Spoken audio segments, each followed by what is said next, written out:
আসসালামু আলাইকুম রহমতুল্লাহ। প্রতি সপ্তাহে আমরা আমাদের মাদ্রাসার ছোট ছোট আবাসিক বাচ্চাদের গোসল করিয়ে থাকি, কারণ তারা সারাদিন উস্তাদের তত্ত্বাবধানে থাকলেও নিজেরা সবসময় ভালোভাবে গোসল করতে পারে না।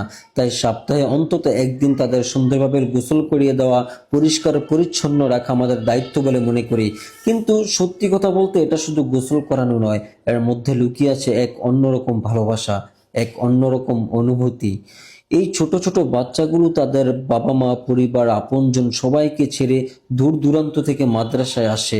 রাতে যখন তারা মায়ের কোলে ঘুমাতে পারে না, বাবার স্নেহ পায় না, তখন তাদের মুখের দিকে তাকালে বুকটা ভরে যায়, আবার কষ্টেও ভরে ওঠে। আমাদের মাদ্রাসায় আলহামদুলিল্লাহ একজন ছাত্র অনাবাসিক নেই, সবাই আবাসিক। কত ছোট ছোট শিশু এখানে থাকে, ভাবলে অবাক লাগে। এতটুকু বয়সে তারা দিনের জন্য ঘর ছেড়ে এসেছে। আমি দৃঢ়ভাবে বিশ্বাস করি, শুধু নিয়ম কানুন দিয়ে কখনো একটি শিশু দীর্ঘদিন মাদ্রাসায় থাকতে পারে না। তাদের প্রয়োজন আদর, স্নেহ, ভালোবাসা এবং যত্ন।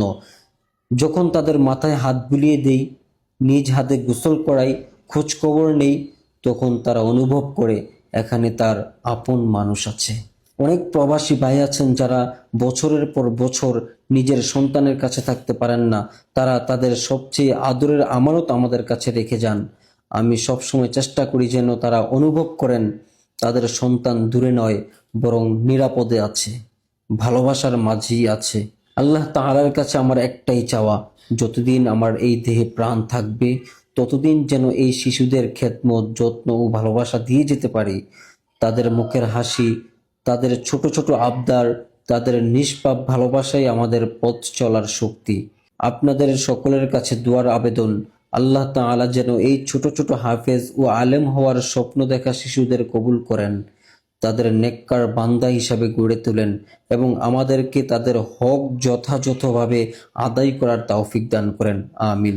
আসসালামু আলাইকুম রহমতুল্লাহ।